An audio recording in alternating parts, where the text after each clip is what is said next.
Salve, salve, comunidade, beleza? Muito bem-vindo a mais um Samurai Class ou Master Class.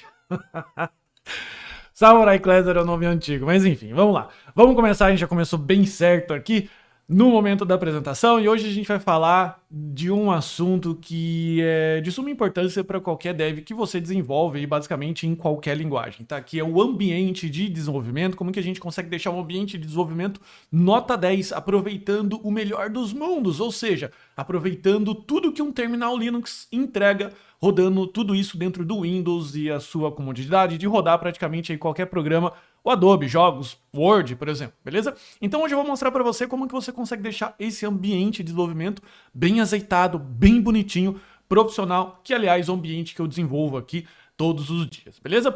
Antes da gente começar aqui, uma pausa para você conhecer a comunidade Dev Samurai de Programação. Nessa comunidade aqui você vai ter muitos cursos na área de programação, front-end, back-end, mobile, masterclass, semanais comigo, encontros também ao vivo, mercado de trabalho e uma comunidade que você pode acessar a qualquer momento no Discord, beleza? Tem acesso imediato, tudo isso por apenas R$ 79,90 mensais, ou seja, um valor aí mais barato ou muito próximo a um plano do Netflix, beleza? Agora voltando dos intervalos comerciais, a gente vai utilizar aqui basicamente toda a estrutura WSL, beleza? Que é uma camada de subsistema Linux que roda aqui no Windows. E essa camada já é uma camada bastante antiga no sentido de ser estável, em que a Microsoft vem trabalhando nos últimos anos, beleza? Se você quiser saber um pouco mais, você tem aqui esse link da WSL Documentation, que é o Windows Subsystem for Linux, beleza? E aqui você tem todo um procedimento de instalação, ok? Eu me baseei no vídeo do Akita, beleza? O melhor setup dev de Arch WSL 2. Portanto, muitos dos comandos, muitas das coisas que eu peguei aqui, eu utilizei desse vídeo. Então, se você quiser ter uma referência um pouco mais profunda, explicando passo a passo, visita o vídeo do Akita, que está aqui nas descrições, beleza? Muito bom o vídeo dele, ok? Recomendo você assistir. E seguir o meu vídeo aqui, que se você quiser ter um setup mais direto, um assunto, uns comandos mais direto ao ponto, sem muita explicação fundamental porque as coisas funcionam, beleza? Segue o vídeo do Akita se você quiser entender a fundo como as coisas funcionam desse vídeo. Segue depois o meu vídeo aqui se você quiser ter uma instalação rápida, padrão e com alguns recursos adicionais que a gente vai instalar que o vídeo do Akita não cobre, beleza? O vídeo do Akita é muito bom, é que a gente vai criar um ambiente de desenvolvimento, algo mais focado para o ambiente do dev, do dia a dia, ok? Tem esse vídeo também do The Digital Live, que ele ensina a fazer também todo esse processo, então também recomendo você assistir. É um vídeo em que ele faz em cima do WSL Ubuntu, distribuição Ubuntu, beleza? Eu também recomendo, eu puxei bastante comandos daqui, ok? A gente não vive, a gente não cria coisas do zero, a gente aproveita os melhores conteúdos e coloca lá nossas pitadas e algumas opiniões, fechou? Então, vamos lá, começando a instalar o Windows Linux, o Windows Subsystem for Linux, ou Linux, beleza? Para você fazer isso daqui, é só você seguir basicamente esse tutorial no PowerShell, basta você colocar o comando WSL install, e ele vai instalar aqui por padrão uma biblioteca do próprio Ubuntu, beleza? Eu já estou aqui com o meu PowerShell rodando, ok? Para você rodar esse comando aqui, ó, WSL install, install -d Ubuntu, ok? E ele vai instalar aqui uma distribuição padrão do Ubuntu. Então, a WSL install -d Ubuntu, ele vai instalar essa distribuição Ubuntu para você. Show. Então, depois que a gente rodou esse comando aqui, ele vai solicitar para a gente alguns detalhes para que você possa rodar o Ubuntu. Por exemplo, ele vai solicitar aqui o seu usuário. Vou colocar aqui um usuário, Felipe Fontoura, uma senha padrão que eu utilizo do meu desktop, beleza? E pronto, você já tem um sistema Linux rodando aí no seu próprio Windows, ok? Bem tranquilo, se você quiser dar um htop aqui, você vai ver todos os processos, dá um ls, você vai ver algum diretório aqui, ls-a, beleza? E isso daqui já é o Ubuntu rodando. Só que o Ubuntu, como é uma distribuição padrão da Microsoft, ele vem com muitas coisas instaladas e agora eu acabo concordando com o que o Akita comenta lá no vídeo, que são coisas desnecessárias beleza? Então é um mundaréu de coisas ali que muitas vezes a gente não precisa. Beleza? Então, se você quiser começar a brincar, cara, instala o Ubuntu aí, instala essas coisas que você não vai se arrepender. Ainda, se você instalou o Ubuntu, basta você colocar aqui, ó, WSL-L-V, beleza? Para você ver ele rodando. Tem mais algumas coisas aqui, beleza? Mas basicamente você verifica ele aqui. Aqui um detalhe, caso você esteja verificando o seu Ubuntu como a versão 1.0, isso significa que você está rodando o WSL versão 1.0. Para você atualizar o seu WSL, você precisa fazer a instalação do pacote WSL2 Linux Kernel Update, beleza? Ele mesmo já vai comentar isso aqui para você.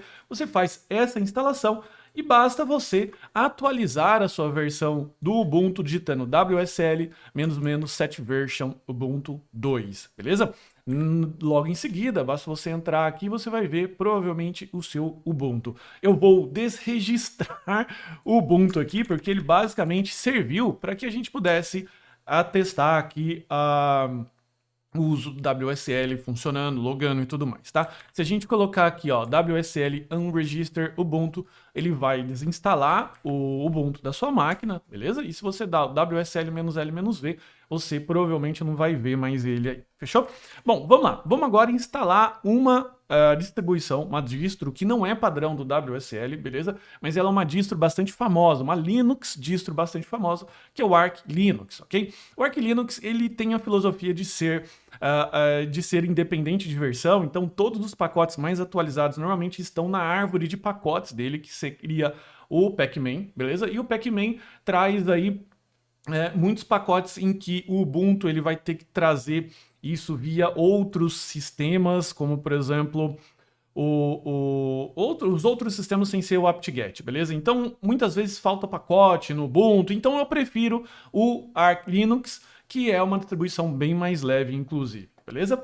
A gente tem aqui uma versão do Arch Linux rodando em cima do WSL, que é esse projeto aqui, ó, Arch WSL, beleza? Você acessando aqui, você vai ver algumas telas, basta você clicar aqui na área de documentação e você vai ver aqui como você consegue fazer o setup, ok? O setup é bastante tranquilo, tem alguns requisitos aqui. Uma das coisas que você precisa ter é o Windows 10 Pro, versão Pro rodando, beleza? Se você não tem isso, você precisa atualizar, ok? E você também precisa ter o WSL habilitado, fechou? Primeira coisa que você precisa fazer é baixar esse pacote de instalação, ok? Que na prática é um zipão, que esse zip aqui vai trazer alguns arquivos. Eu já baixei e deixei na minha árvore de diretório, eu coloquei isso dentro do meu usuário, beleza? Users, Felipe Fontoura e na pasta Arch, ok? E ele traz esse zip aqui. Na prática, basta você executar esse zip e ele vai começar a fazer a instalação do seu Arch Linux. Bom, uma vez que ele finaliza aqui, basta a gente clicar aqui para continuar e logo na sequência, voltando aqui, ele solicita para a gente que depois que a gente executar esse pacote arch.exe que você baixou, ok? Você precisa aqui setar o seu usuário de root, ok? Esse usuário de root é um usuário que basicamente ele vai ser o usuário do sistema e ele vai rodar os próximos comandos.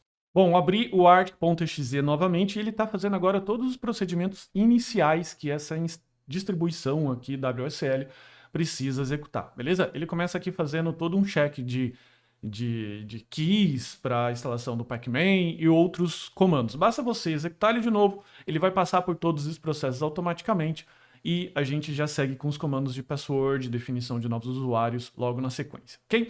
Ele então logou você como usuário root, só que não é comum você utilizar uma distro Linux com usuário root, porque o usuário root tem superpoderes e poderes traz super responsabilidades, então de repente você pode dar um rm-rf sem querer, ok? Então você precisa rodar alguns comandos aqui. Então a primeira coisa que a gente precisa fazer é definir um password para o usuário root, beleza?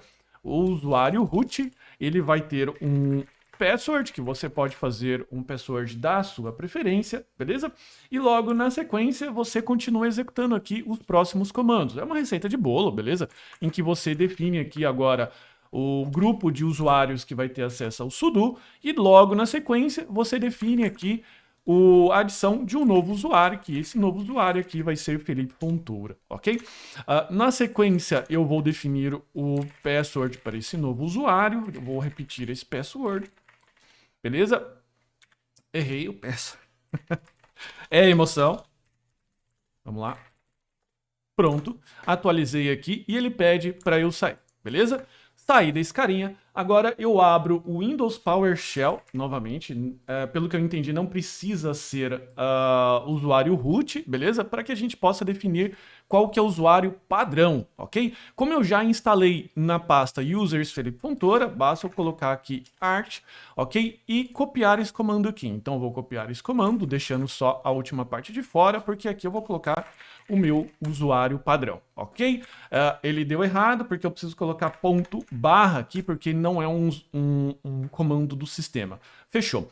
Vou voltar aqui novamente, eu tô com o meu arquivinho .exe e pronto, ele vem aqui novamente logado com o meu usuário e agora, parabéns, você tem um Arch Linux rodando na sua máquina. Mas ainda faltam mais algumas configurações aqui, que é o que vai tornar o seu terminal aí o super poderoso, ok?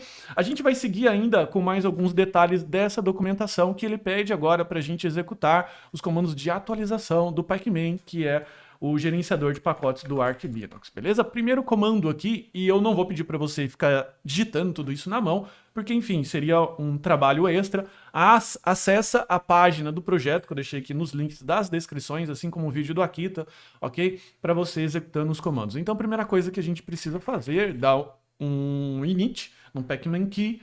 Segundo, a gente precisa dar um populate nele, ok? Então ele vai começar a baixar aqui as keys dos pacotes. E por último, eu preciso instalar o Arch Linux Keyring, ok? Em que ele vai rodar mais algumas coisas aqui. Ele vai pedir para você instalar, só você clicar aqui no Enter, porque ele vai rodar a opção "-y" por padrão. Por padrão, o padrão é a letra que está maiúsculo, beleza? E agora basta a gente rodar aqui esse comando de atualização, que eu vou colocar aqui, ó, sudo pacman -são, S maiúsculo, YYUU, beleza? Ele vai forçar toda a sincronia de pacotes e a atualização do sistema, porque assim você vai ficar aí com os pacotes mais atualizados possíveis. Bom, com tudo isso atualizado agora, basta a gente instalar aqui alguns aplicativos que a gente vai precisar mais para frente, ok? São eles aqui, deixa eu só limpar minha tela para que você possa se concentrar melhor. Sudo pacman -syw wget e open ssh, beleza? Ele vai fazer a instalação desses pacotes aqui da árvore de projetos dele, beleza? Então você vai ver ele baixando aqui e fazendo a instalação. Você viu que as coisas são muito rápidas aqui no Arch Linux, especialmente aqui no WSL, o que vai facilitar muito o seu dia a dia como desenvolvedor. Você não vai ter que ficar instalando pacotes extras, aquelas coisas lá que a gente já sabe que muitas vezes são necessárias, ok? Então, a próxima coisa que a gente precisa fazer agora é habilitar o AUR, que é uma árvore de aplicações ou de aplicativos mantidas pelos usuários, ok? O Pacman, ele é mantido só com poucos aplicativos validados ali, certificados, mas a gente muitas vezes precisa de mais algumas coisas que são mantidas dentro do AUR. Para que a gente possa instalar aplicações do AUR, beleza? A gente vai precisar do EA. O EA é um dos gerenciadores AUR que a gente tem, beleza? E para que a gente possa instalá-lo, basta a gente fazer isso, tá? Então vou copiar esse primeiro comando. Não esqueça de colocar o sudo, ok? Sudo pacman, ele vai fazer a instalação da base de Vel, do Git, mais algumas coisas. Aqui, quando ele perguntar para você se você quer instalar o fake root, você coloca aqui não, ok? E ele vai pedir para você colocar aqui as opções dentre todas essas daqui. Basta você pressionar Enter que você quer a opção All. Aqui ele está te perguntando se você quer proceder com a instalação. Aqui você coloca Yes, sim, eu quero, beleza? E ele vai baixar aqui mais alguns programas e vai executar. E foi, agora basta a gente fazer a instalação aqui de mais algumas coisas, beleza? Então agora, primeiro eu preciso clonar esse repositório, então eu sempre gosto de clonar no /tmp, que é a pasta temporária do Linux, que é o literalmente /tmp, beleza? Então é só a gente dar um cd /tmp e aqui a gente colar o comando do git clone, beleza? Ele vai fazer a clonagem do projeto na sua máquina. Eu dou um cd EA, ok? E basta a gente agora executar esse comando aqui, ó, make package -si. Bom, agora basta a gente colocar aqui a opção Y, já estava ali como padrão, e ele vai fazer a instalação do Go. O EA, ele é feito em cima do Go, então por isso você precisa da Go VM para poder rodar as coisas aqui dentro do Arch Linux, beleza? No sentido de instalação do EA. E uma vez que a gente tem aqui essa instalação do EA, basta a gente colocar aqui o Y novamente e ele, pronto, EA está instalado, ok? Agora a gente pode remover essa pasta, beleza? Dentro do tmp, rm-rf, EA, ok? E a gente segue aqui para nossa pastinha Home novamente. Com o EA instalado, agora a gente vai começar a instalar algumas aplicações que são necessárias para tornar o nosso terminal boladão, beleza? E para deixar isso padrão, para começar de uma forma legal, bacana, com um terminal melhor que esse que a gente utiliza aqui no PowerShell, que é esse azulzão, que provavelmente você está utilizando, beleza? A gente vai precisar do Windows Terminal. Para você instalar o Windows Terminal, basta você clicar aqui no seu Microsoft Store e instalar. Eu já estou com ele instalado, beleza? Mas você pode baixar ele, verificar mais algumas opções, beleza? Então é só você procurar aí, ó, Windows Terminal, beleza? E instalar ele, que não tem erro, ele é uma instalação de um programa qualquer, fechou? Então você instala ele e assim que você instalar, você clica aqui nessa barra e você vai ver aqui a opção do Arch, beleza? Só você clicar aqui e ele está com o Arch Linux rodando integrado dentro do Windows Terminal. Terminal novinho, bonitinho, cheio de coisinhas, frufrus do terminal, beleza? Então agora o que a gente precisa fazer? A gente precisa começar a instalar o nosso novo shell. Por padrão, o Linux traz pra gente o Bash. O Bash é um shell bastante ok, usei já por muitos anos, inclusive é o que você vai ter se você executar o SSH para um servidor, né, dentro de um servidor, e você vai ter o Bash. Mas para desenvolvedor ele não é muito legal porque ele não traz algumas facilidades e também não dá para você rodar o Power Level 10K, beleza? Mas vamos lá, a gente vai rodar aqui com o comando EA-y, ele vai pedir aqui a nossa senha e eu vou rodar a instalação desse carinha aqui. Basta a gente colocar aqui o yes e ele vai fazer toda a instalação. Dependendo de como é a sua internet, vai ser bem rápido, beleza? E agora, o que eu vou fazer? Agora eu preciso entrar dentro do tema ZSH Power 10K. Se você puxar aqui ele no endereço do GitHub, você vai ver que é um repositório, você vai ver que ele tem aqui até a foto desse terminal, que, cara, fica bolado, muito legal, beleza? Recomendo você instalar. Ok? Basta você ir no guia de instalação e clicar aqui, ó, Arch Linux, que ele vai entregar aqui para você as linhas de comando que são necessárias para realizar a instalação. A primeira coisa que eu vou fazer é copiar essa linha, beleza? E eu vou colar aqui no meu terminal que está rodando, beleza? EA-S no confirm ZSH trim Power Level 10K Git, ok? Então ele vai fazer toda a instalação das coisas que são necessárias, beleza? São mais alguns pacotes. Então você vai ver pacotes rodando. Ok, não fica desesperado, o mais importante é que tudo isso aqui vai dar certo no final e você vai ter um terminal aqui rodando bonitão, ok? E voilá, ele está instalado aqui depois de ficar subindo várias e várias linhas aqui, telas, beleza? Depois dessa longa instalação. Para você foi rápido porque eu cortei aqui o vídeo. Ok? Então, agora o que ele está pedindo? Ele fala assim, olha, para eu ativar o Power Level 10K, beleza? No seu terminal, o que você precisa fazer é executar esta linha aqui, a qual eu vou copiar. Nesse terminal, basta você selecionar e pressionar o botão direito. Pronto, ele está selecionado. Se eu não me engano, o Ctrl+C funciona também, tá? Você precisa adicionar essa linha aqui, ó, no seu .zshrc, que é o arquivo de resource do ZSH, que é o nosso shell. Basta você clicar aqui no terminal de novo, escrever o comando cd para você ir na sua pasta de root e colocar aqui o comando vim.zshrc,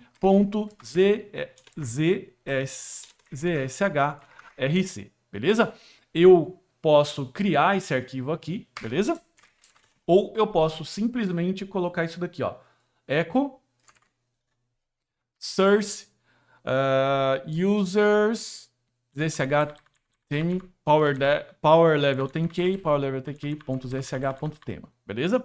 É só você basicamente copiar esse comando, colocar echo aspas simples, fechar aspas simples e você colocar til barra ponto zsh.rc. Beleza? Fechou. Então, agora o próximo passo que eu preciso fazer é tornar o nosso shell, o ZSH, como shell padrão. Porque se você abrir mais uma aba aqui do Arch Linux, você vai ver que nada aconteceu. Porque o ZSH é o shell secundário, o bash ainda continua o shell padrão, beleza? Para você fazer isso, só basta executar o comando, ó, zhch-s barra user bin zsh e pronto, ele vai definir isso aqui como seu shell padrão. Ele vai pedir o seu password, beleza? Eu vou digitar alguma coisa além do que é necessário. E basta agora você abrir a próxima aba. Bom, abri aqui a próxima aba e ele mostrou aqui pra gente, beleza? Essa configuração, ok? Provavelmente o seu shell não vai estar mostrando um diamante, tá? Então ele te pergunta aqui, ó, você tá vendo um diamante na sua tela? Você precisa estar vendo. Se você não estiver vendo, significa que você precisa instalar as fontes adicionais, beleza? Essas fontes adicionais são bastante tranquilas de você instalar, beleza?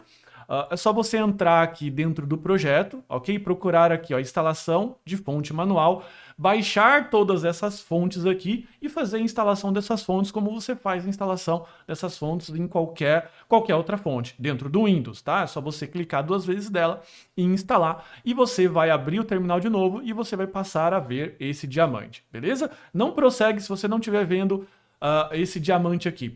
Tem um detalhe, desculpa. Depois de você fazer a instalação das suas fontes, basta você clicar aqui, ó, Settings, beleza? Clicar aqui em Art e colocar aqui Aparência e tornar a sua fonte padrão como Meslo LGS Nerd Font, ok? Essa opção aqui. Meslo LGS Nerd Font. Eu sei que o vídeo deve estar um pouco pequenininho, deve estar difícil de você ver aí, mas é porque eu não tenho aqui o zoom dentro dessa parte, fechou? Você fecha o terminal, abre com Art de novo e agora sim você vai estar vendo o diamante, ok? Para poder fazer essa configuração aqui, é um pouco de gosto, tá? Nessas primeiras partes aqui ele está perguntando se você está vendo, e sim, eu estou vendo. Você está vendo agora um cadeado? Estou vendo. Você está vendo o símbolo do Debian? Estou vendo. Você está vendo um monte de ícones aqui truncados? Sim, estou vendo. E agora ele pergunta qual é a opção que você quer para o prompt, beleza? O que ele chama de prompt style. Eu gosto da opção 2, Classic, que é uma opção que fica aqui relativamente bonitinha, tá? Ele vai te perguntar se você quer Unicode ou ASCII, eu vou colocar a opção 1, Unicode. Ele vai perguntar para você se você quer que tipo, né, de cor. Eu vou colocar aqui essa cor 3, Dark. Se você quer relógio no prompt, eu não gosto de relógio, mas é uma opção bem pessoal, porque eu já tenho relógio aqui na barrinha, eu coloco 1 como não, tá? E ele vai perguntar aqui o separador. Eu vou colocar o separador angulado e eu vou colocar aqui a opção número 1, tá? Aqui eu vou deixar como opção número 1 também, flat, tá? E você vai vendo as opções aqui que você quer, ok? E ele pergunta aqui, você quer que os seus comandos fiquem sempre digitados em uma linha só ou 2 linhas? Eu gosto de 2 linhas, porque muitas vezes você tem um monte de informações aqui e daí o seu comando começa a partir daqui. Então fica estranho, sabe? Se você colocar um monte de caracteres, você vai ter um espaço pequeno de digitação, por isso eu prefiro 2 linhas. Aqui ele está perguntando se você quer desconectado, com pontinhos ou uma linha só. Eu gosto com pontinhos. E aqui você quer frames, né? Esse framezinho aqui, sabe? Esse frame, ok? Então se você quer no left, right ou nos 2 lados, eu gosto só no left. Aqui se você quer o modo compacto ou esparso, modo compacto. E aqui se você quer poucos ícones ou muitos ícones. Aqui se você estiver vendo o símbolo do GitHub e o símbolo do fork, significa que você está rodando o Nerd Font, que é aquela fonte que a gente instalou, que é o Meslo, ok? Eu vou clicar aqui no 2, que eu quero vários ícones, e eu quero aqui a opção 2, Fluent. Aqui eu quero agrupar todos os comandos, yes, e aqui eu quero a opção Verbose, e aqui eu quero a opção Yes. Pronto, eu tô com o meu Power 10K rodando bonitinho e ele vai ficar com essa aparência aqui para você, que é uma aparência mais agradável para um dev. Fechou? Então, basta você executar aqui esses processos de instalação. Agora, a próxima coisa que a gente precisa fazer é habilitar o ZSH Auto Suggestion, beleza? Eu vou mostrar para você, depois de instalar na prática, o que ele faz. Para você acessar a página dele, é só você entrar nesse repositório aqui do GitHub, no ZSH Auto Suggestion, beleza? Clicar aqui nesse install.md e ir para a parte manual. De novo, é só você rodar aqui os comandos que ele está pedindo para você, beleza? Aqui, então ele vai rodar isso aqui para você e depois você vai rodar este comando aqui que ele está pedindo, tá? Source ZSH, blá blá blá, Auto Suggestion, ok? Então, você rodando esse comando aqui, você habilita ele. Só que, de novo, se você só rodar esse comando, você habilita só uma vez. Você quer que habilite esse comando todas as vezes que você abrir o terminal. Por isso, você vai colocar assim, echo, aspas simples, vai colocar o comando de novo, aspas simples, maior, til, /ZSHRC. Fechou? E agora você habilita. Se você der o more.ZSHRC dentro da sua pasta home, que é linkada com essa casinha aqui ou o tiozinho, você vai ver então a sua linha sendo executada aqui junto com o arquivo que você tinha colocado anteriormente. Fica tranquilo, porque eu sei que você não está entendendo nada de alguns comandos aqui, tá desesperado. Falando assim, cara, eu tô seguindo receita aqui, beleza, tá funcionando ou não. Se não estiver funcionando, deixa aqui nos comentários que eu vou tentar ajudar o máximo possível, beleza? Mas já te adianto como eu disse, o mundo Linux é cheio de comandos, e se você precisa de uma instrução de como o Linux funciona dentro da própria comunidade Dev Samurai de Programação, que eu deixei o link aqui no primeiro comentário e nas descrições, tem um curso que a gente chama de Linux para Programadores, onde eu explico todos esses comandos, você faz a instalação, deixa o seu terminal também, então lá eu tenho a oportunidade de explicar comando por comando, para que serve cada coisa, como se você se comporta como dev lá no Linux, ok? Que serve também para o WSL, afinal aqui você está rodando o Linux, fechou? Então vamos lá. Agora a próxima coisa que eu preciso fazer, tá? Agora vem a parte cosmética. Até aqui era a parte, vamos dizer assim, obrigatória. Agora vem uma série de pontos de cosméticos, ok? O que a gente precisa fazer? Eu quero instalar aqui algumas linhas de comando, ok? Que são linhas de comando mais moderninhas que você vai rodar dentro do seu shell, beleza? Por exemplo, dentro do shell eu tenho o comando cat, ok? O comando cat, tá? Vou ver se eu tenho um arquivo aqui. Tem, tá? cat.zshrc,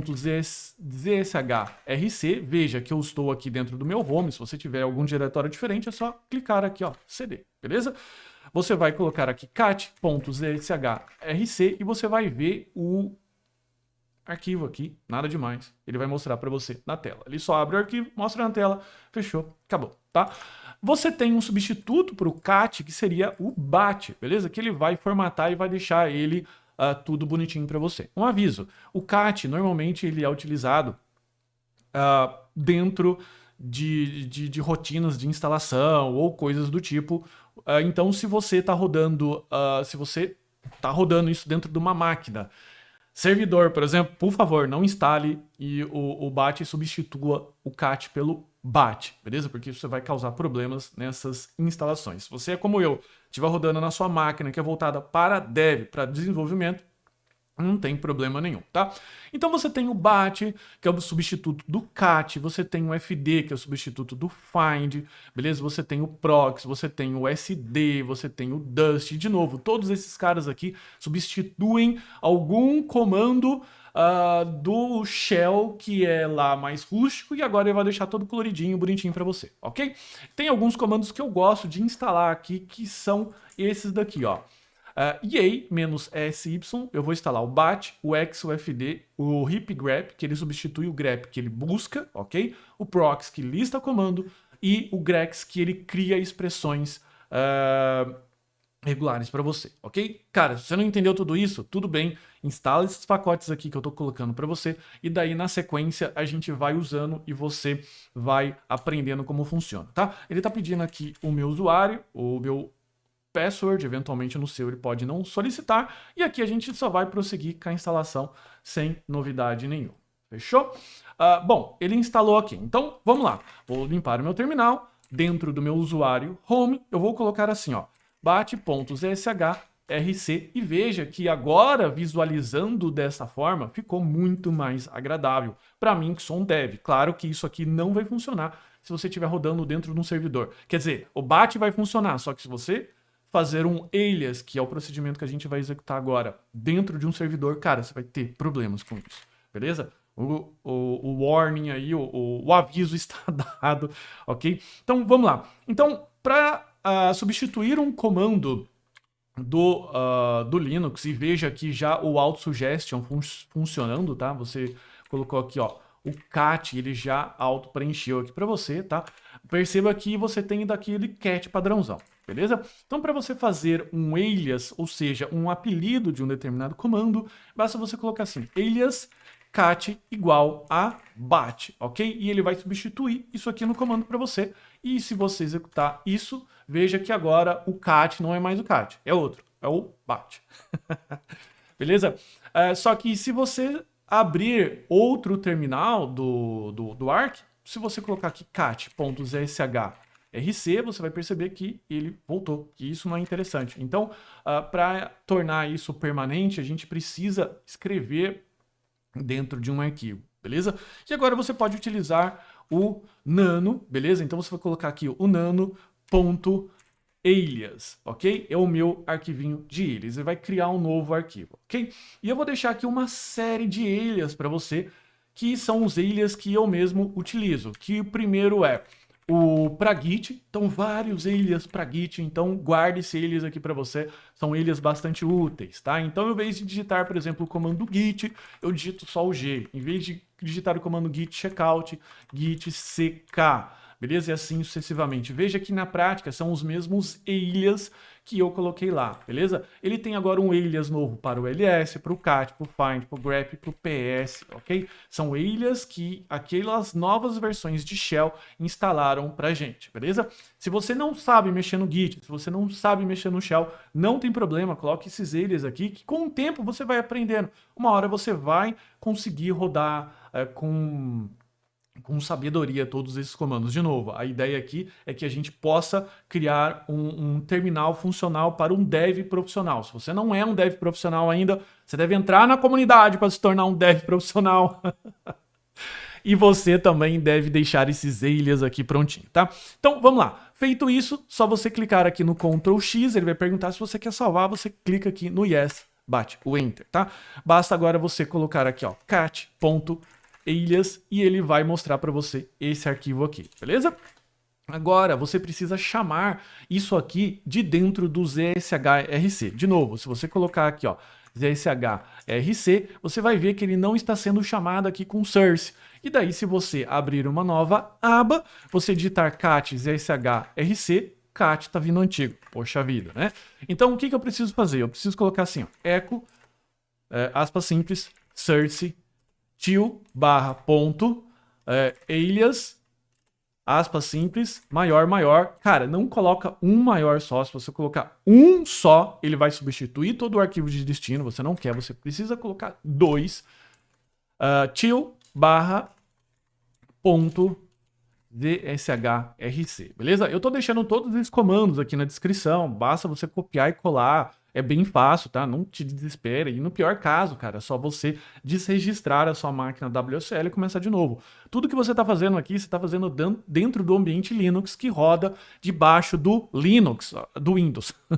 Beleza? Então, tudo que você faz aqui, no pior dos casos, é só você apagar e começar de novo. A sua instalação do Windows fica perfeita, ok? Se você subir agora mais uma aba e digitar cat.zshrc, você vai ver que agora ele está funcionando assim como outros comandos, tá? O ls, por exemplo, -l, ls-la, ele ficou aqui agora com ícones todos bonitinhos, porque agora o ls está rodando o exa, beleza? O exa menos icon, ele está rodando com essa opção. Se eu colocar aqui "-LA", você vai ver que ele produziu o mesmo resultado. O Hexa, ele deixa tudo colorido para você, e com os ícones, tudo bonitinho. Então, de novo, tudo isso daqui é um apanhado de ilhas que eu tenho nos meus próprios projetos que eu tô te passando e você usa se você achar interessante, tá?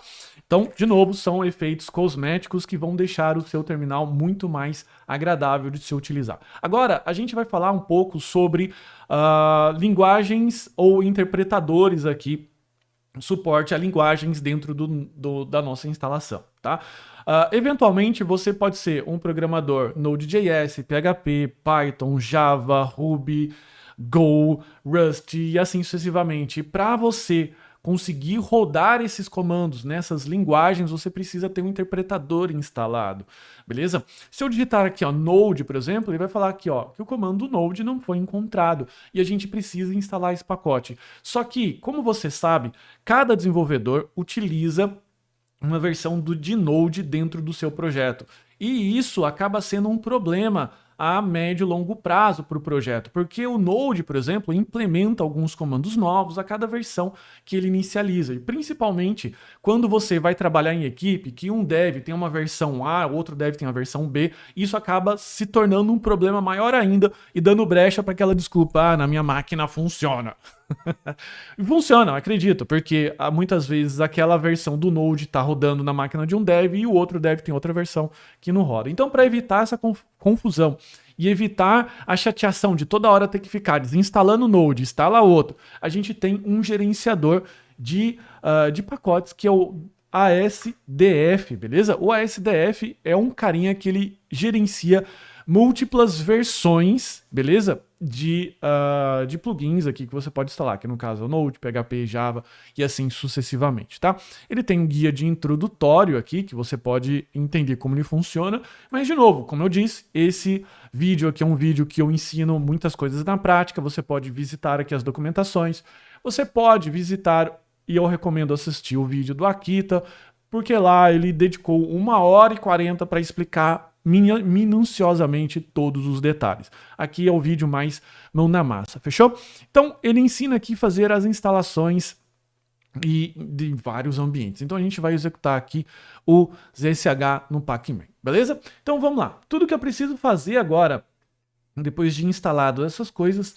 outro detalhe, se você quiser ver todos os plugins que o ASDF suporta, é só você entrar dentro desse repositório ASDF Plugins, que você vai ver uma lista gigante, insana, de vários plugins que ele suporta, tá? Então ele suporta o Node.js, tá aqui o repositório. Ele suporta o PHP, tá aqui nesse repositório. Ele suporta o Python, que está aqui nesse repositório. Ele suporta o Java, que está em algum repositório. Tá aqui. Ele suporta, enfim, cara, ele suporta muitos e muitas comandos, bancos de dados, coisas desse tipo. É um projeto fenomenal e até é por conta dele que a gente está utilizando aqui o terminal Linux, tá? Porque ele não tem uma versão para Windows ainda, infelizmente. Beleza? Então vamos lá, sem mais delongas, vamos rodar esse carinha aqui. Então, primeira coisa que eu preciso para rodar o ASDF, beleza? O ASDF VM, é editar essa linha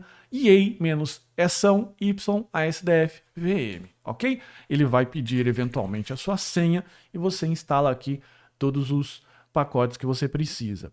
Ele vai aqui buscar, aqui ele vai perguntar se você quer ver os diffs, a opção padrão é a opção que está colorida, basta você apertar o Enter aqui que ele vai puxar a opção padrão e ele vai começar a instalar algumas coisas aqui.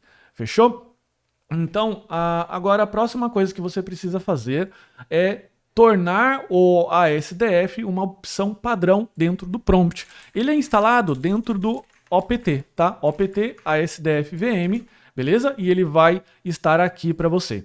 Para você executá-lo, basta você colocar aqui, ó, source/opt asdf asdf.sh e pronto, ele está carregado. Só que, de novo, se você rodar isso daqui e não colocar no seu ZSHRC, ele só é executado a vez que você digita, e você não quer isso daqui, tá? Então, o que você precisa fazer? Dá um eco, tracinho, source, opt asdf,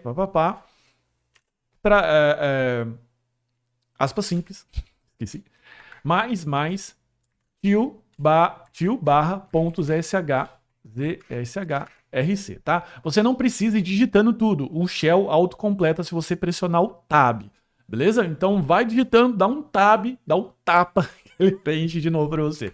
Bom, ele está habilitado se você entrar aqui numa nova aba, digitar ASDF, ele vai mostrar algumas opções aqui para você. Isso significa que ele está instalado com propriedade. Agora a gente vai instalar uma lista de linguagens, ok? Que são as principais linguagens aí que são ensinadas por mim, lá dentro da comunidade, que são ensinadas no YouTube, no Udemy, nos vários cursos online por aí, beleza?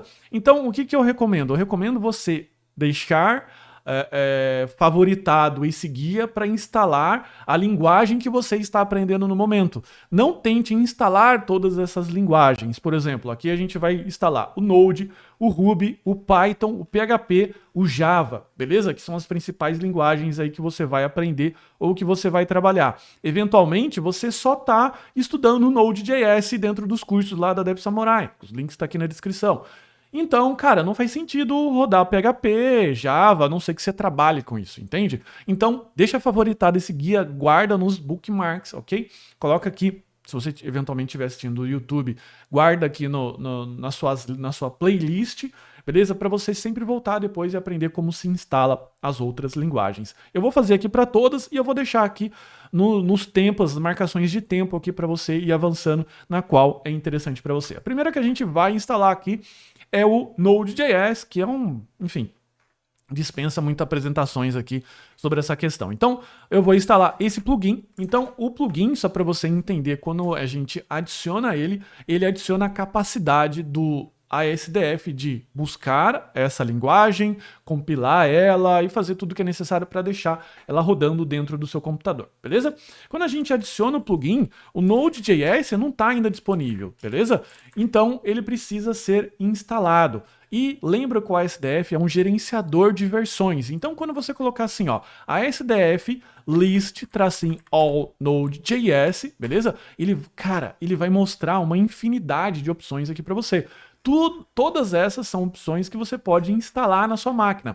Então veja, por exemplo, que você eventualmente pode estar trabalhando num projeto que lá a versão é 16.10, mas você quer agora iniciar um outro projeto com a versão 18.1. Então veja como o ASDF ele é flexível nesse ponto. Ele permite que você instale múltiplas versões no seu ambiente e para cada projeto você execute o Node do seu interesse, beleza? A versão do Node do seu interesse.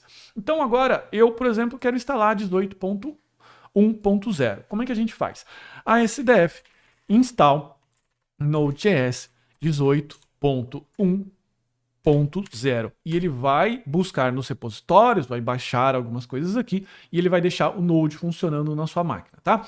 Se eu colocar agora aqui, ó, Node -v, ele vai mostrar aqui para você a versão Node.js 18.1.0. Só que ele está falando o seguinte, cara, eu não tenho versões setadas aqui para um uso global. Isso significa que ele vai pegar uma versão lá, provavelmente a última versão, e vai executar. O que eu recomendo? Que assim que você instalar a versão da sua preferência, que pode ser a mais nova, coloque esse comando, ó, ASDF global, opa, não é global, é global, Node.js 18.1.0, beleza? E assim ele vai tornar a versão Node.js global dentro do seu projeto, tá? Ah, mas e se eventualmente eu tenho um projeto aqui que eu utilize outra versão? Como que eu vou fazer? Eu vou criar aqui um diretório, por exemplo, eu vou colocar aqui, ó, meu projeto, beleza? E eventualmente esse aqui pode ser o seu projeto, que vai ter aqui códigos fontes e tudo mais. Eu estou criando um diretório para simular essa situação, então você está dentro do seu projeto. E para você fixar uma versão, basta você colocar assim, ASDF local e a versão que você deseja, tá? No meu caso aqui é o Node.js 18.1.0. Ele automaticamente vai criar esse arquivo aqui, ó, tools versions, tá? Eu vou dar um cat aqui, agora o meu bate, tools versions, que ele vai marcar essa linha aqui para você, Node.js 18.1.0. Se eventualmente você estiver trabalhando num projeto que a versão é diferente, basta você instalar a versão do Node diferente, a versão da sua preferência, e colocar aqui, ó, a SDF local Node.js e a versão que você quiser, tá? O que eu recomendo como boa prática de um dev? Cara, sempre utilize a versão do projeto que roda no seu servidor. Então, se você estiver trabalhando num projeto novo, você define essa versão, porque eventualmente depois você vai instalar um Node.js nesse servidor.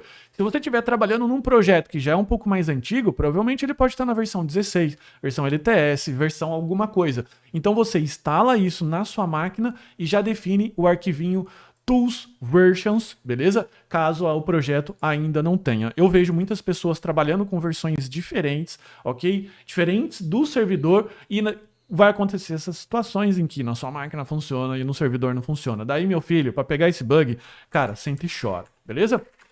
Então agora a gente vai instalar a próxima versão aqui, que é a versão do Ruby.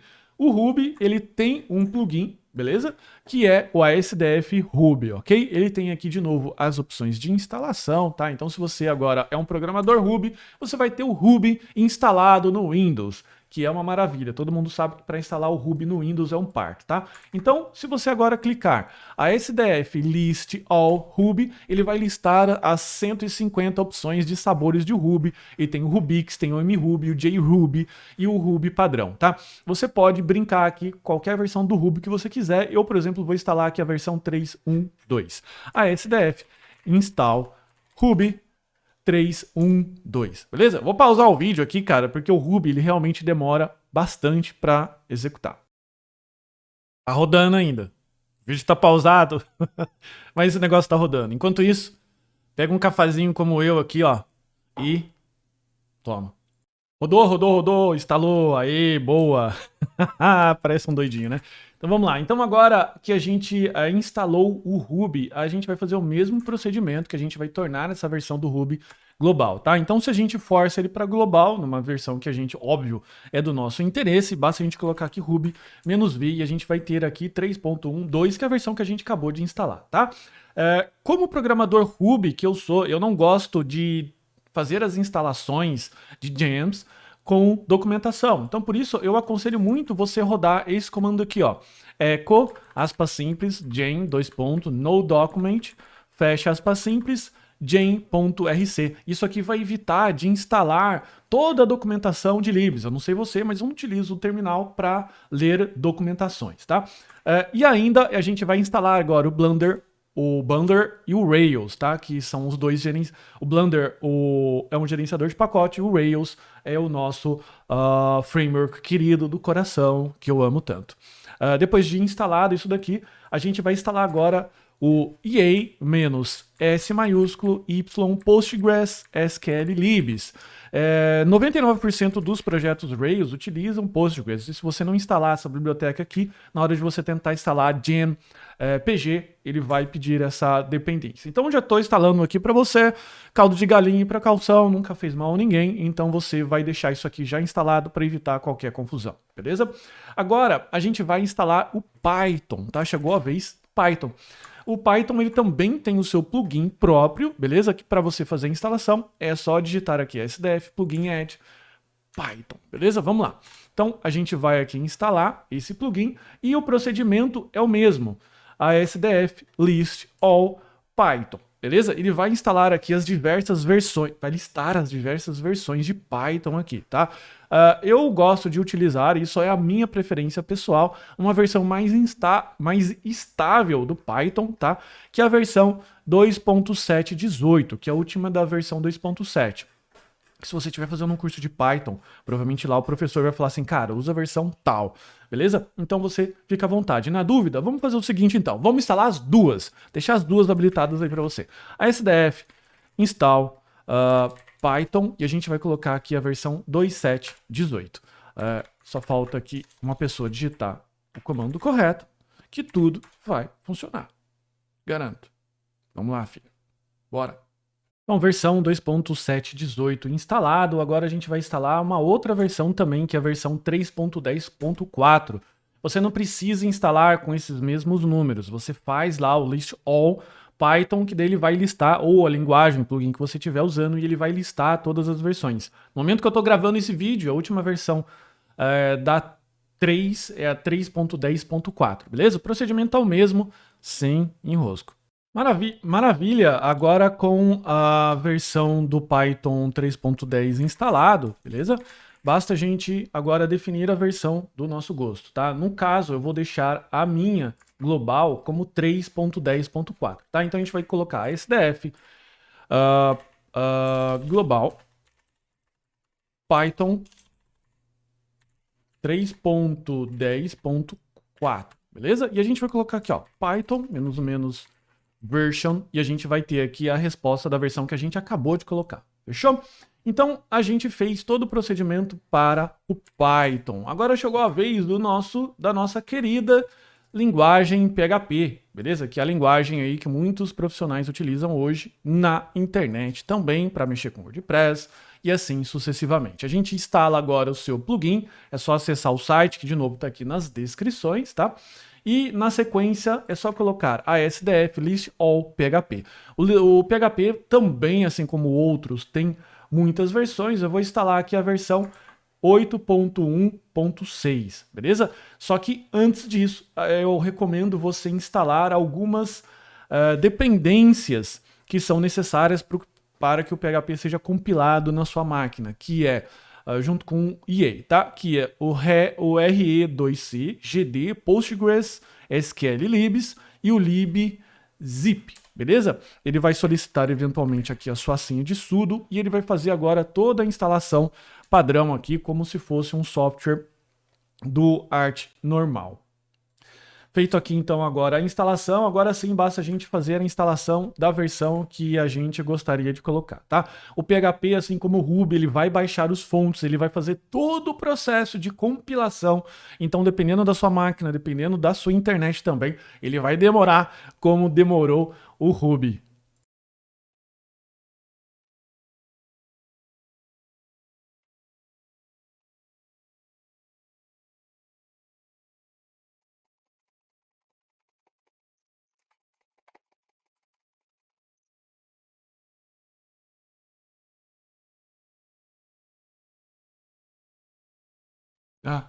Rodou!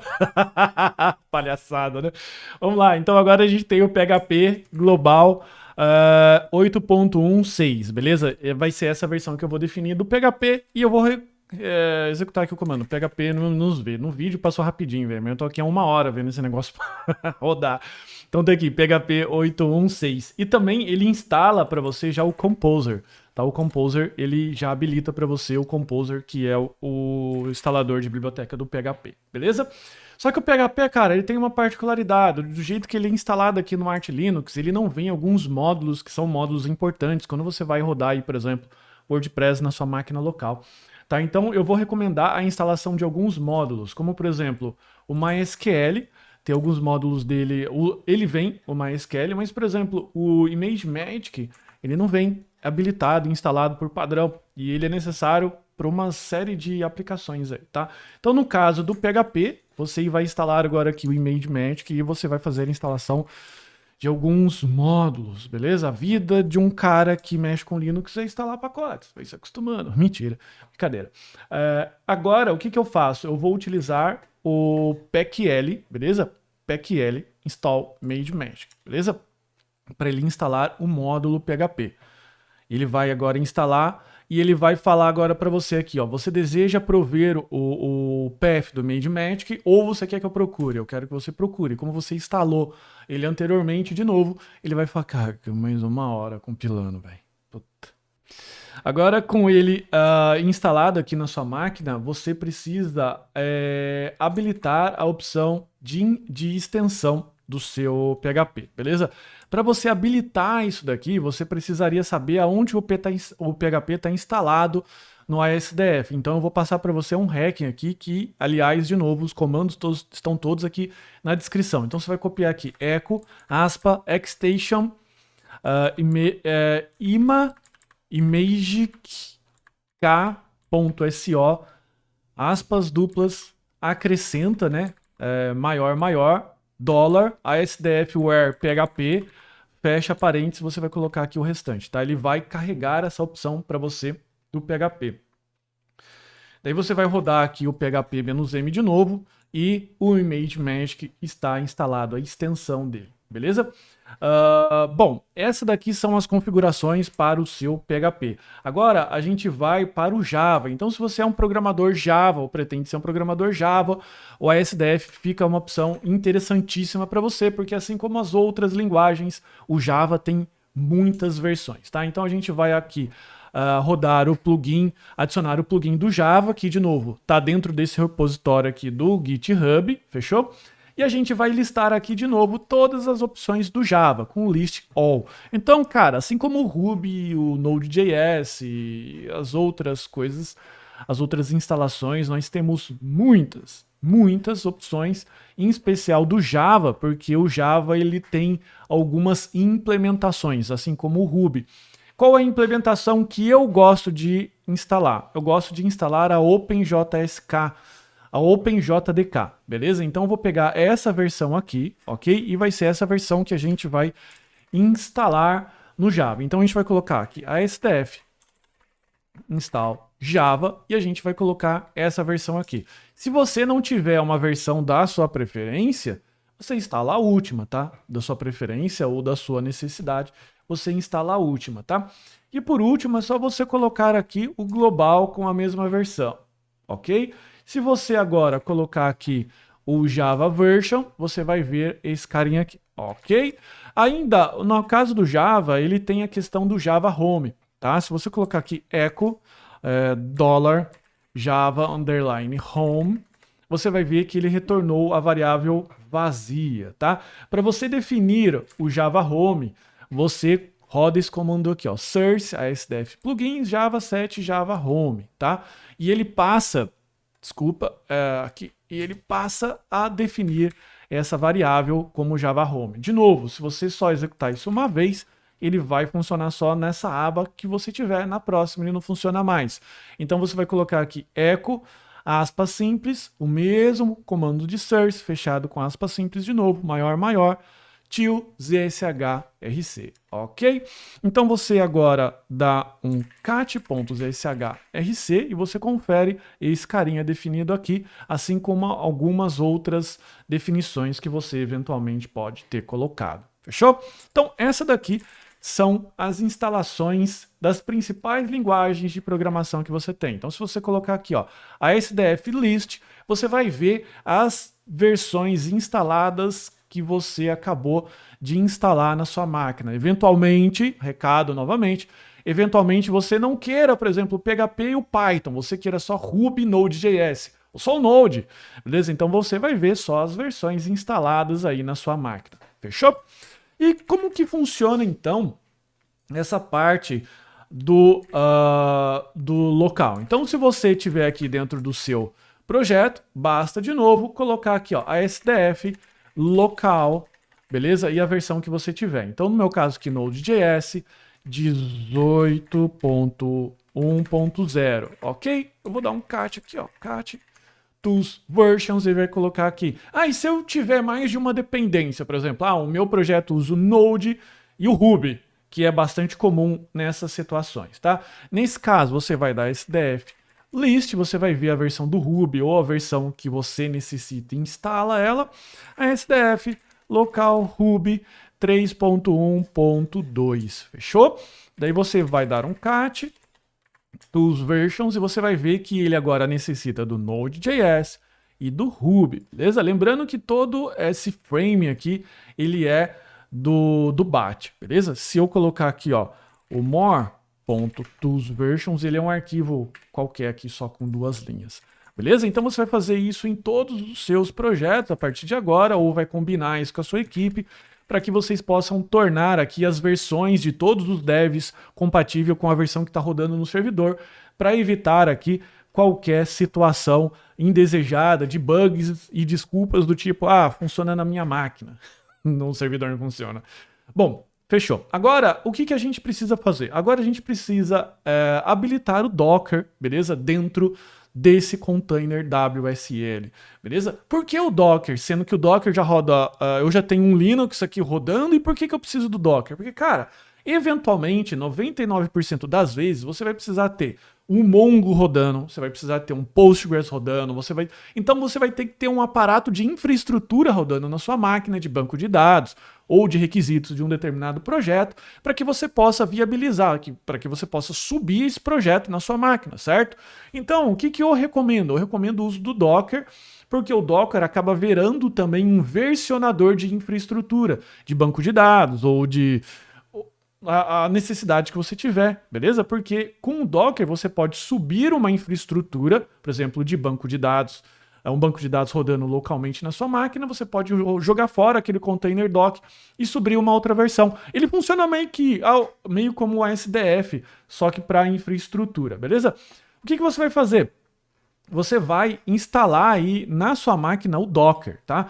Para instalar o Docker, você vai acessar aí, ó, o guia, beleza? Você vai acessar o site guia.devsamurai.com.br. Aqui a gente tem os principais guias do Dev, você acessa o guia e você clica aqui no Docker. Então ele mostra para você aqui algumas opções, tá? Então, como você está rodando o WSL, você está rodando o Windows. O WSL não funciona no Linux, não funciona no Mac. É para a galera do Windows, fechou? Então você baixa o Docker para desktop e depois você faz todo o processo de subir o Docker na sua máquina, tá? Na prática é só você executar o ícone do Docker que você vai ter uma janela muito parecida com essa daqui, beleza? E como que você faz, né? O que você precisa fazer para habilitar o Docker dentro do nosso container, tá? Você vem aqui nas opções, você clica aqui na engrenagem, Resources, WSL Integration, e você habilita essa opção aqui, ó, o ART, beleza? Você dá um Apply e um Restart. Você também fecha essa janelinha aqui, você fecha todas as janelas e ele vai fechar o Docker e reinicializar novamente. Bom, então depois que você habilita essa integração, você reinicializa a sua máquina ou reinicializa todos os serviços, tá? Você digita Docker aqui e ele vai aparecer essa listagem, beleza? Caso ele fale para você, olha, o Docker não está instalado aqui nessa distribuição, não instale, porque ele já vai fazer essa integração nativamente. Então a gente coloca aqui Docker PS e você vai ver que não tem nenhum container rodando, tá? Eu vou rodar aqui um container que ele mesmo sugere, que é esse container aqui do Docker Run, tá? Então eu vou copiar aquele comando, vou colar aqui e ele vai baixar a imagem remotamente para a nossa máquina e a gente vai conseguir acessar aquele servidor dummy que ele cria lá pra gente. Show, então uma vez que a gente rodou isso aqui, ele vai baixar tudo e a gente acessa aqui, ó, localhost. Não preciso colocar 2 pontos da porta, é só localhost e ele vai mostrar essa página aqui para você. Isso significa, ó, que o seu Docker está tinindo e funcionando. Se eu colocar aqui Docker PS, você vai ver esse container agora rodando, o que é um bom sinal, significa que tudo está funcionando e você pode agora, inclusive, pausar esse container aqui, beleza? E excluir ele, porque isso aqui, sinceramente, não funciona para muita coisa, a não ser um breve teste.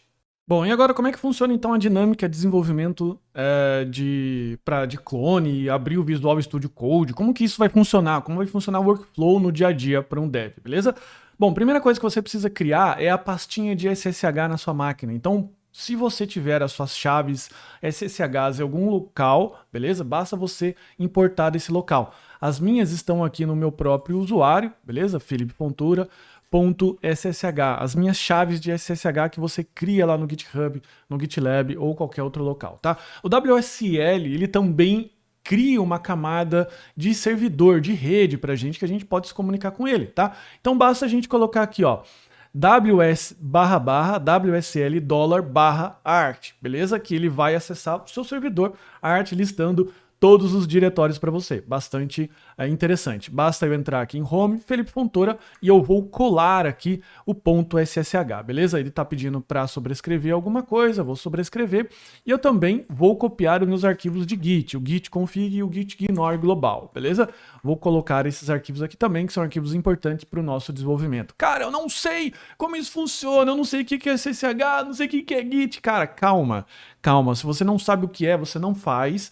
esse procedimento, depois você vai lá no guia da Dev Samurai e você cria essas configurações aí no seu próprio Linux. Vai tranquilo, tá? O objetivo aqui é mostrar para você como que você consegue deixar um terminal funcional do início ao fim, mas em apenas aí 1 hora de vídeo não dá pra gente cobrir todos os tópicos do desenvolvimento de aplicativos, tá certo? Vou voltar aqui para o meu Arch Linux, para minha distribuição, e agora como eu copio os arquivos, se eu der um ls-la, você vai ver que esses arquivos aqui, o gitignore, por exemplo, ele não está, eles estão com com essas permissões aqui, mas eventualmente eles podem estar com permissões trocadas, tá? Então a primeira coisa que a gente precisa fazer é o ch. Eu vou alterar o usuário dele, então com sudo Felipe Fontoura, que no caso seria o seu usuário, .git asterisco, tá? Ele vai pedir para trocar alguma coisa e eu vou colocar aqui para a pasta ssh também, beleza? Bom, uma vez feito isso, a gente vai trocar as permissões das coisas, porque quando a gente importa do Windows, pode ser que ele venha com 777, o que vai fazer com que o seu SSH não funcione, tá? Então vou colocar aqui, não preciso mais de sudo, chmod, menos não preciso, vamos lá, vamos voltar aqui, vamos apagar de novo, chmod 700.ssh, beleza? E ele deixou o meu SSH, ls-la, o meu SSH com 700, beleza? Os 00 aqui, então isso dá permissão só do usuário acessar. Agora eu vou acessar a página, a pasta, então você vê que tem algumas chaves aqui, beleza? De outros projetos que eu participo. Aqui eu preciso colocar dentro da pasta SSH, chmod 600 asterisco, beleza? Você faz com esse asterisco dentro da pasta SSH. Assim como para os nossos arquivos do Git, chmod 644.git asterisco. Assim a gente já tem o arquivo Git e o arquivo SSH, as pastas e os arquivos todos funcionando, beleza? Eu vou entrar agora dentro da minha pasta Projects e aqui eu vou clonar então um dos projetos, beleza? Que eu trabalho, que é da Dev Samurai, que é o Dojo. Projeto clonado, basta eu agora dar um ls, primeiro entrar no diretório, cd dojo e dar um ls. Você vai ver aqui que ele está na estrutura de arquivos de um projeto comum. E aqui já é legal que você já consegue ver o poder do Power10K, que é mostrar aqui, por exemplo, qual que é a branch que eu tô, beleza? Assim como qual é o provedor de código e tudo colorido, tudo bonitinho, beleza? Agora, o que eu queria mostrar para você é o seguinte, como que você vai fazer a integração do VS Code, porque veja, eu fiz o clone do projeto dentro da minha máquina, beleza? Dentro da pasta Home, o usuário Projects Dojo, que é o próprio usuário. Eventualmente, você pode estar se perguntando, pô, Felipe, eu tenho esse arquivo, esse diretório, esse projeto dentro do Windows. Eu não posso usar o que está lá dentro do Windows, porque veja, o WSL, ele promove para você uma integração de Windows para container, de container para o Windows. Do Windows para o container, você pode acessar os arquivos através de uma pasta de rede, como o Explorer, ou então dentro do container você pode entrar aqui na pasta MNT e você vai ver aqui algumas unidades, algumas letras aqui, C, E, F, por exemplo, que são as unidades de disco. Então, se você tiver eventualmente o C e mais nenhum outro HD anexado, vai ter só C e assim sucessivamente. No meu caso, eu tenho a unidade F, que são os arquivos principais da minha máquina. E eu tenho a pastinha aqui de CD Development, que tem aqui dezenas de projetos, ok? Centenas, talvez. Que são projetos que eu estou trabalhando e a gente vai mantendo aqui dentro da Dev Samurai. Só que o que acontece se eu desenvolver aqui? Tá vendo que o Dojo tá aqui? Só o que acontece se eu vir aqui e abrir o VS Code e começar a executar ele daqui? Ele vai fazer todas as vezes que eu salvo um arquivo, toda vez que eu instalo as pastas do Node Modules, por exemplo, ele vai fazer essa comunicação com o disco do Windows via rede, o que vai tornar o seu projeto, o seu desenvolvimento extremamente lento. Então você pode fazer o que o Akita recomenda lá no vídeo dele, que está aqui nas descrições, que é criar um drive à parte, ou eu fui para a parte mais simples mesmo, que é utilizar a própria instalação do Arch aqui, criando só um arquivinho dentro da minha pasta Home e tá tudo bem, beleza? Vai depender da sua necessidade. Então vou entrar aqui dentro do Projects e Dojo. E se você colocar aqui, ó, code ponto, ele vai fazer a instalação do VS Code Server na sua máquina, beleza? Ele vai fazer todo o processo e ele vai abrir aqui para você o seu VS Code. Olha só que legal, você consegue então trabalhar aqui com o seu Visual Studio Code, beleza? O meu já veio aqui todo configurado, todo bonitinho, porque eu instalei as duas extensões que são necessárias para você trabalhar aqui dentro, beleza? Uma é necessário e a outra nem tanto. Então, o que você precisa aqui para você instalar? Você precisa, para rodar tudo isso, você precisa do WSL, essa extensão aqui, ó, Remote WSL instalada no seu Visual Studio Code. Você não vai ter essa extensão instalada, então provavelmente ele pode pedir para instalar, você aceita essa instalação ou você instala manualmente, fecha o Visual Studio Code e abre de novo. A outra extensão que eu recomendo, beleza? É a extensão Docker, ok? Para você ter aí mais conforto em trabalhar com Docker, essa extensão aqui. Essa extensão não é obrigatória para o WSL, é só para melhorar o seu desenvolvimento. E veja que isso não é um vídeo de ensinando como trabalhar com o framework XYZ ou com determinadas linguagens. Por isso eu não vou cobrir aqui quais são os temas que eu uso, os snippets e todas as extensões que eu tenho aqui. Fica para um próximo vídeo. Se você realmente quiser isso, já deixa aqui nas descrições, nos comentários, aliás. As descrições você não pode escrever lá. Então veja que agora eu tenho então a minha pasta de arquivos, eu tenho aqui, por exemplo, meu README e tudo mais, e eu posso ter um console. Eu habilitei aqui o console do Arc, beleza? Mas o seu pode estar vindo aqui com o PowerShell. Eventualmente o PowerShell deve estar configurado aí e ele deve estar abrindo com o PowerShell. Não use o PowerShell a partir de agora. Dentro do VS Code, utilize o WSL, que ele já vai trazer todo um terminal bonito como o meu, além de funcional. Para você deixar o WSL padrão, você clica aqui e você vai colocar aqui, ó, configure Select Default Provider, beleza? E você vai selecionar o ART, beleza? Agora, então, você tem um terminal funcional, você tem aqui ele funcionando, inclusive, dentro dos projetos, com os comandos normal, como você teria em qualquer Windows ou Linux, beleza? Estou instalando aqui, eventualmente, os pacotes do Node dentro desse projeto aqui e, eventualmente, vou até rodar. Vamos ver se a gente consegue? E bem, esse é um projeto com Next, beleza? Que utiliza React. É só a gente executar aqui o comando npm run dev, ele vai subir o ambiente e eu acessei aqui uma das páginas e vou lá, está funcionando. Beleza? A gente tem aqui um projeto totalmente funcional, um ambiente bonito, um ambiente bacana, com todo o poder de um terminal Linux e as facilidades para devs, que são as corzinhas, que são um terminal mais bonitinho, as coisas funcionando bem legal, beleza? Ainda eu deixo como sugestão, beleza? De você acessar o guia da Dev Samurai, beleza? Acessar aqui e para instalar as ferramentas adicionais, a infra adicional como banco de dados e tudo mais, você acessar aqui o guia Dev Samurai, acessar aqui a pasta Docker, que a gente deixou aqui um Docker Composer, beleza? Que é uma forma de você escrever as suas receitas Docker sem precisar escrever um Docker file, ok? A gente fala mais Docker dentro da comunidade também. Então, se você tiver dúvida, beleza? É só você se inscrever. Então, se inscreve lá, não deixa de participar.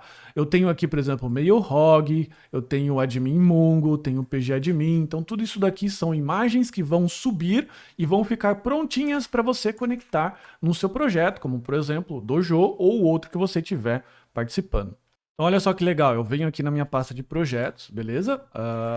Dos meus projetos, eu coloco aqui, ó, Code Docker Composer YAML, beleza? Ele vai abrir um arquivinho aqui pra gente, você vem aqui, copia esse arquivo, beleza? Cola aqui e ele já vai ter os principais requisitos aqui de banco de dados e tudo mais, tá? Você vem aqui, volta no terminal e vai colocar aqui, ó, Docker Compose -up -d e ele vai começar a baixar, ele vai começar a fazer todos os processos aqui, tá? Aqui ele deu um errinho, beleza? Para aquele erro lá, eu pausei o vídeo aqui e fui procurar no Google, porque realmente eu não estava no script, você me desculpa, tá? É só você colocar aqui, ó, sudo s userlib libcrypt SO200 com esse link aqui. Fechou? Então ele vai criar aqui o sem link. O meu falhou porque eu acabei de criar, beleza? E eu vou adicionar isso daqui dentro do meu script para não esquecer nunca mais e dar bugs aqui, beleza? Então vamos lá, passado a vergonhinha, a gente vai agora editar o arquivo novamente, docker, compose e yaml, tá? Eu vou chamar esse arquivo aqui, ó. Vamos colocar / docker composer yaml. Fechou? Realmente pegou de surpresa aquele erro. Então vamos lá, agora eu coloco docker compose up -d. Agora sim, agora ele vai começar a baixar as coisas, vai começar a criar as imagens e vai subir aqui o Postgres, vai subir aqui o Mailhog, o admin Mongo, o pgadmin, vai subir tudo o que é necessário aqui para o projeto. Claro que na maioria dos projetos você não vai precisar, por exemplo, do Mongo e do Postgres junto, tá certo? Mas vai que você precisa, a gente já deixou tudo isso daqui numa receita pronta, em que você pode excluir aqui os serviços que não é do seu interesse. Ou se você já tem conhecimento no Docker Compose, fica à vontade aí de fazer as suas configurações. Então é isso, se você gostou dessa Masterclass, tem muito mais aqui dentro da comunidade Dev Saborai de Programação, que você pode participar clicando aqui no link da descrição ou no comentário pinado. A gente tem aqui uma plataforma com 60 cursos, 23 projetos, beleza? Masterclass semanais, encontros quinzenais, ofertas de trabalho alinhada com a sua experiência e um grupo de fechado de alunos com mais de 10.500 integrantes. Para você conhecer, é só você clicar no link aqui, comece agora e participar dessa promoção que está rodando aqui para você, beleza? E participar aqui, ter acesso a um acesso um pouco mais próximo a mim, respondendo as suas dúvidas e também acesso à comunidade, beleza? Eu vou ficando por aqui. Se você gostou e estiver assistindo no YouTube, não esquece de se inscrever aqui, de deixar seu comentário e também compartilhar se você acredita que algum amigo seu precisa ter um ambiente de desenvolvimento como esse daqui. Eu te vejo, até a próxima.